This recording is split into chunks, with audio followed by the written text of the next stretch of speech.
ગુજરાતમાં ગેરકાયદે વસવાટ કરતા વિદેશી નાગરિકોને શોધીને કાયદેસરની કાર્યવાહી કરવામાં આવી રહી છે, ત્યારે અમદાવાદ ગ્રામ્ય વિસ્તારમાં વિરમગામ, સાણંદ, જીઆઈડીસી, ચાંગોદર સહિત ગ્રામ્ય વિસ્તારમાં મેગા ડ્રાઈવ હાથ ધરીને વિવિધ પરપ્રાંતીય લોકો અને શંકાસ્પદ લોકોની તપાસ હાથ ધરવામાં આવી હતી. ગતરોજ વિરમગામ ડિવિઝનમાં 7 પોલીસ મથકમાં 5000થી વધુ પરપ્રાંતીય લોકોનું પોલીસ વેરિફિકેશન હાથ ધરવામાં આવ્યું હતું.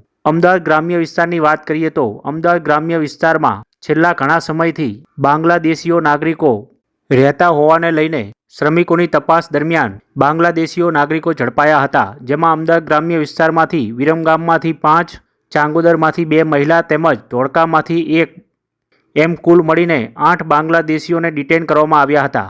અમદાવાદ જિલ્લા પોલીસ દ્વારા માહિતી આપવામાં આવી હતી કે બાંગ્લાદેશીઓને ડિટેન કરીને આગળની કાર્યવાહી કરવા માટે અમદાવાદ જિલ્લા પોલીસ દ્વારા પૂછપરછ હાથ ધરાઈને તેમને ડિપોર્ટ કરવાની કામગીરી હાથ ધરવામાં આવશે.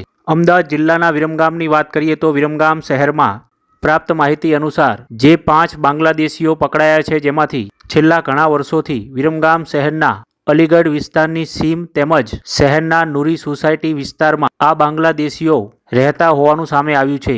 વિરમગામ શહેરમાંથી પકડાયેલા બાંગ્લાદેશીઓમાંથી અમુક લોકો છેલ્લા ઘણા સમયથી જીવજંતુ મારવાની દવાનું વેચાણ કરવા માટે આવેલા હોવાનું પણ સામે આવ્યું છે.